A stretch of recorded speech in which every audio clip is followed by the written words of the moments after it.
So I know it's a difficult process. We're going to do our best today to share with you a lot more information, as many facts as we can gather. Before I start, I have to, again, from behalf of the Sheriff's Office, men and women that work here, part of our agency, and all those represented by the men and women of law enforcement and our county executive who's been at our side through each one of the tragic events we've had in our county, offer our thoughts and prayers to the families and to the victims of yesterday's senseless violence. As I maintained, as we receive confirmed information, we're going to share it to you. So keeping true to that word is the purpose of today's press conference. As we step through this to the best of our ability, I know so many people out in the public are looking to make some sense of this, and there's just no way to make sense of something that's so senseless. So that's not going to be a result of today. There's still a lot of questions that we don't know, and frankly, when someone does something like this, such violence against other human beings, we're never going to make sense of it or understand it fully, but we're going to give you as many facts as we can. So yesterday at 6:30 a.m., our suspect, a temporary employee assigned to work at Rite Aid for less than 2 weeks, arrived at work. She was hired as part of the upstaffing for the holiday season. She entered at 6:30 through the front door of the business. For reasons unknown, she then left the building at about 7:21 a.m., returned to her home in Baltimore County, and then drove back to the place, to the Rite Aid warehouse, arriving at the gate at about 8:35 a.m. She's on the parking lot for some time. There's no camera views of that, but we do know she enters the front door of the building at 8:53 a.m., and at 9:05 she is seen on camera exiting the building through the front reception area, pulling a hooded shirt over her head, and that's when the shooting begins.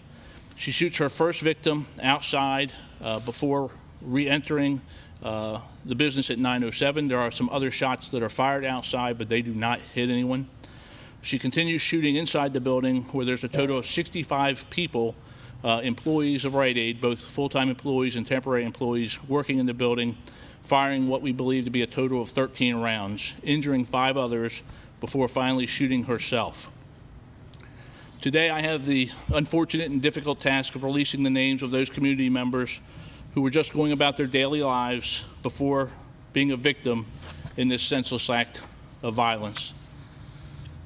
Our deceased individuals, and I hope I do their names justice, Sunday Aguda, a 45-year-old male who resided in Baltimore County.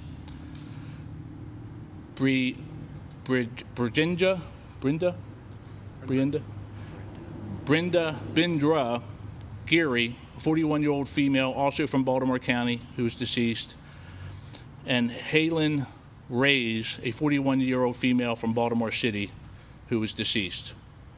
These 3 victims were shot inside the business. The surviving, the first one, I think I said it was a female, did I? I want to be accurate. So Sunday Aguda, 45-year-old male from Baltimore County, he was the individual who was shot outside on the parking lot and is deceased, and the 2 female victims, Geary and Reyes, were both shot inside the business. The surviving victims who remain hospitalized this morning, as far as we know, Hassan Mitchell, a 19-year-old male who resided here in Harford County, Wilfredo Villegas, a 45-year-old male from Montgomery County, and Acharya Perna, 45-year-old with an address in New York. The Harford County Sheriff's Office, again, received a call at about 9:06 a.m. through the dispatch center Thursday morning for reports fired at the Rite Aid Distribution Center at 1501 Perryman Road. Immediately, deputies, officers, and first responders responded to assist any victims and locate the suspect. From the time of dispatch, there were law enforcement assets on scene within 5 minutes. Among the first responders were members of the Municipal Police Department's SWAT team, which had staged close nearby because there was paper to be served that morning. Just a fortuitous coincidence. And they were among the first responders, which the SWAT team's made up of members from the Bel Air, Aberdeen, and Havre de Grace fire departments. And the Aberdeen officers, I believe, were the first to enter the building in an effort to stop the violence and to save lives. Law enforcement, fire, and EMS as they continue to arrive on the scene, we're paired with deputies, troopers, and officers in order to get into the building, utilizing the Rescue Task Force model that we have been working with the municipal agencies and working within our agency to implement following just before the advanced granite solution in October of last year is when we started that initiative, and it proved, unfortunately, useful again yesterday. Among the allied agencies, those represented behind me who responded, and some who are not here, our federal partners at the FBI, the DEA, Alcohol, Tobacco, and Firearms, our state partners with the state police, Maryland Transportation Authority Police, Natural Resources Police, Aberdeen, Bel Air, and Havre de Grace, the local municipal agencies, and even Aberdeen Proving Ground Police Department responded from the post to offer their assistance. The lone female suspect, again, age 26, with the last known address in Baltimore County, died at the hospital from an injury, self-inflicted, a gunshot wound to the head.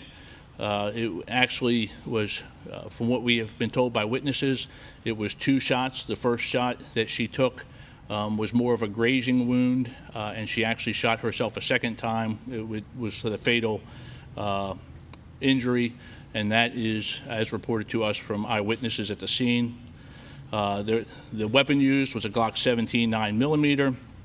Last night, our investigators determined that the handgun is legally owned and purchased by the suspect in March of this year. A motive for this senseless crime is still under investigation. As I said at the outset, we're not going to find one because there's never going to be one. But overnight, the detectives interviewed family members and friends and executed a search warrant at the White Marsh residence of the shooter, looking for some motive or some cause. While no evidence directly related to the shooting was recovered, evidence that the shooter was suffering with a mental illness was identified. Friends and family members relate to detectives that over the last 2 weeks she had become increasingly agitated and that they were concerned for her well-being. As far as the scene, assistance rendered from the Rite Aid Corporation, the Red Cross, and mental health first responders from around the state all responded to provide support to the victims and their families, as well as to our first responders, police, fire, and EMS. As we know, we are part of a very caring community, as has been put to the test many times before, and again, they have not let us down today. A community vigil is set for tonight at the Cranberry United Methodist Church, and a fund to support the families has been set with the Victoria Russell Foundation Aberdeen Shooting Victims Fund. We're familiar from past events that many times around tragedies, fraudulent fundraising efforts pop up. So we caution the caring members of our community and of our state that when you are making a donation, so many are for good causes, but there are also those out there that are just looking to make a buck on the back of a tragedy. Please make sure that if you're donating that it is a reputable source, such as the Victoria Russell Foundation, who they assisted us through the incident at Advanced Granite last year. Again, we learned again yesterday that no community is immune from this type of heinous violence. Harford County overall is a very safe place to live and work. Citizens should feel confident that your law enforcement professionals, and again, all of the agencies represented behind me, are well trained and prepared to maintain the safety of our community members. Thank you. County Exec, did you anything? No, I'm good. Okay. And then I know the County Exec's willing to take any questions, and I'm willing to take any questions. Sheriff, was she involved in any kind of dispute over pay, hours working, anything going on at this moment with her workplace? Not that that our detectives have been informed about. There was a mention of an incident that involved something about butting in line yesterday morning before she left for work. And I know that there's been some things in the media that she was looking to pick a fight. Other than this little incident, certainly nothing's ever going to justify escalating to this issue, but it didn't seem the type of nature that caused her that much agitation.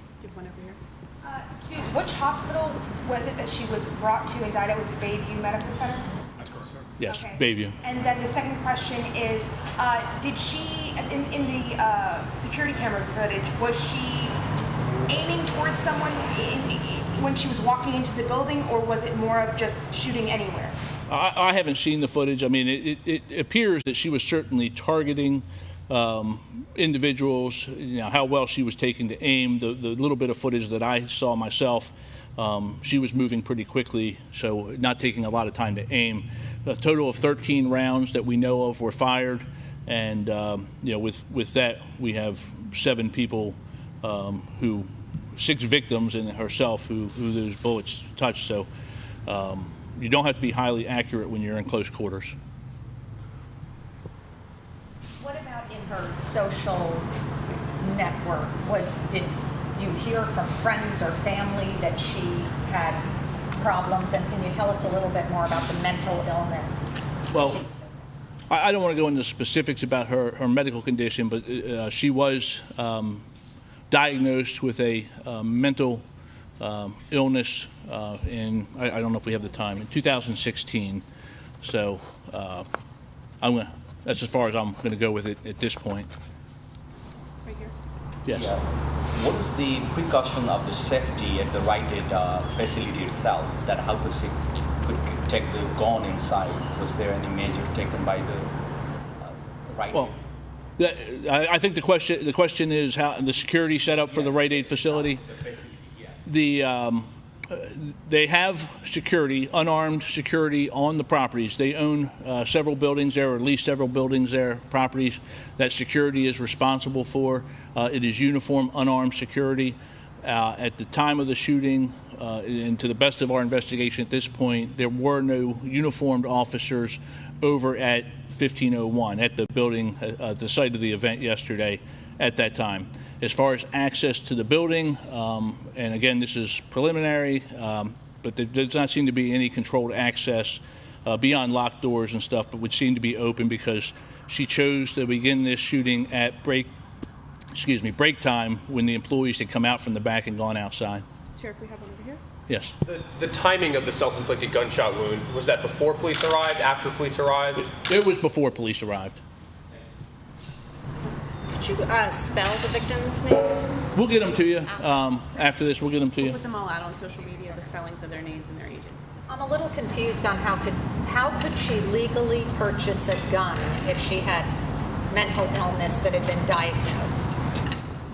There's a process, and it's my understanding now the gun was legally purchased, even in light of this, because it didn't meet the standards for a refusal under Maryland law, which is kind of two-pronged. What was the caveat? Correct. It's there's a period of commitment. I'm going to let Major Davis come up and answer for the. Oh, Major Simpson. Oh. At the microphone, please. In this particular situation, there are 2 caveats that must be met in order to be prohibited under state law. Both caveats were not met. One was, and that was she was diagnosed with a mental illness or disorder, as it's called in the law. The second is that she has to show a propensity of violence to herself or others pre-application, which that was not present. We have not been able to determine that that's the situation. Thank you. Sheriff, I've heard that when right before she shot herself yesterday, it may have been an employee who, following the run, hide, fight mantra, cornered her. I don't know of another way to say that except that he may have been the one that really forced this to an end. I have not heard that, and that may have well been the case. Certainly, we have the Harford County Sheriff's Office and the allied agencies behind are all much more aggressive these days on offering active shooter trainings to our community. In fact, one of the security officers from Rite Aid was scheduled to go to one of our trainings today or tomorrow. And in the last year alone, we've trained over 7,000 Harford County church leaders, business leaders, community members on active shooter response training. So what we've seen on the video, certainly, under the run, hide, fight model, so many employees, I believe it was 65 people that were in the building at the time, did just the right thing and got away from the scene. I have not heard that somebody confronted, but in the traditional active shooter. It's a shame that we have to say such a thing because having a female active shooter is so unusual.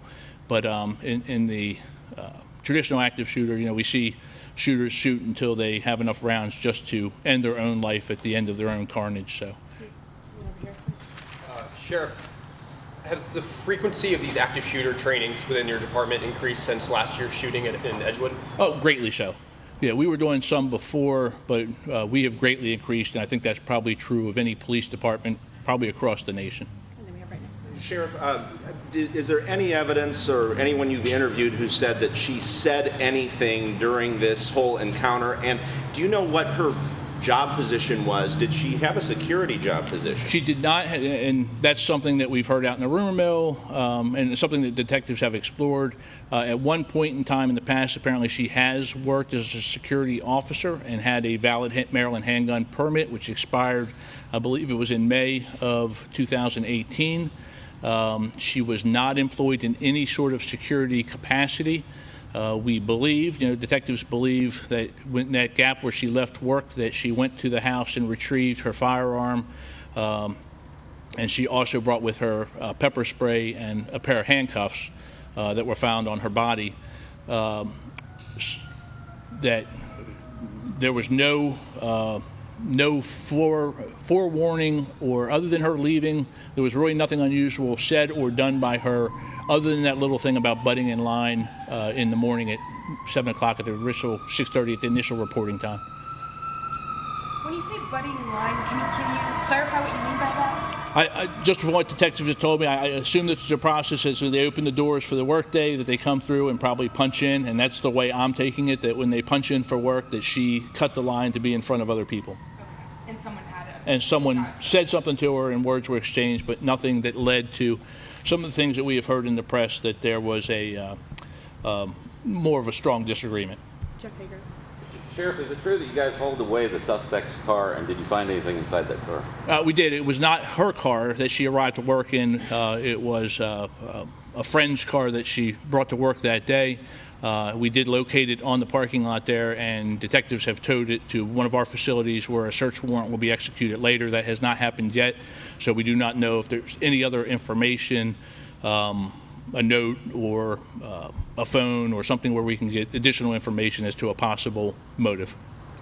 Can you, I don't know if you can do it or if the Aberdeen, you said, was the first responding unit, if they could kind of describe what they saw when they walked in the building. Were people already crouched down? Where did they see did they see the shooter, or the shooter had already Initial responders, and Chief Traber's here with us. I'll let him see if he has anything additional. But initial responders, she was already down, and in fact, it was an Aberdeen officer, not knowing that she was a suspect who drug our shooter out of the warehouse area into another area, into an area where they could, try to provide first aid. So he actually moved her, and she was still alive, leaving the scene, on life support and life-saving measures. Leaving the scene. As you know, she died at the hospital. Henry, you have anything additional? Nothing additional. We don't have any of the individual officers who were there, but an absolutely outstanding job. And as I said, no hesitation on the part of law enforcement to get into the scene in a hope and in an effort to try to stop the shooting, but it had already stopped by her self-inflicted gunshot. Rite Aid distribution center at all. They don't seem to be releasing any information at this time about the security of the warehouse or what sort of training procedures they've already had in place for their employees. Do you know anything of those procedures quite yet? I do not. I do not, and our detectives will be speaking with them. I know that they had people on the scene with the county executive and I yesterday, and their main concern, and rightfully so, was the welfare of the victims, the families, the survivors, and that's where their efforts were focused on yesterday. One more?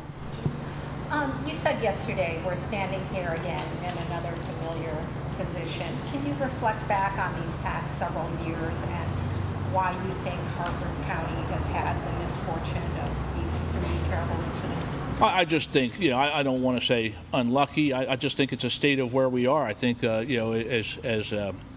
as a people, we've lost so much respect for human life, what human life means to another person, or in general in our world, it seems to have less and less meaning. What makes a person capable of taking a weapon and using it against unarmed, defenseless people, it's senseless. We're never going to understand it, and that's what I tried to convey opening up. The shooters here in all three of our tragic events, where we lost our deputies in 2016, he was initially from our area, but then moved away for the longest time. Of course, the shooter last year was from Delaware, and this shooter's from Baltimore County. Unfortunately, we've had our unfair, and I pray, as the county executive said yesterday, we're never standing here again. But as a society, between the mental health issues, we see it time and time and time again, the mental health issues, and then just the disregard for human life that seems so commonplace across our nation. Yeah. I would just add, too, that in all three of these cases, mental illness has played a large part in all three of these violent attacks in Harford County. So, I think as we look across the country, too, it's kind of pervasive in a lot of communities, and you just don't know when or where this could happen. It's almost like a ticking time bomb, and when that mental illness manifests itself into violence. So I know particularly in Harford County, we're opening a 24-hour mental health crisis center in partnership with University of Maryland, where we'll have a 7-day-a-week center where folks can refer and go for help. We've launched a civility program teaching parents, family members to be able to identify mental illness and some of the characteristics there, because we want to make sure that if we see someone that's having struggles, that we can get them help as part of our efforts to stem the tide of violence. And then finally, I think nationally, when you look at mental illness and the ability for handgun permits and firearm permits, I think that is something definitely that needs to be updated when you look at when and where mental illness was treated, how it is flagged, and so forth. Many of our school shootings we see are related to mental illness in some shape or fashion. So in a public policy thing nationally, that's probably something we need to update or take a look at. And only one last thought as the county executive was speaking comes to mind. As I said, there were family members, people close to this individual who had concerns. We stress that message: see something, say something. School safety, that's our keynote there. The key thing that we try to get out to our community. Terrorism, drugs. If you see something, say something. In this instance, there were some indicators that people had concerns about, and you can always what if things to death. But we know that the authorities were not notified that they had some concerns. Thank you very much.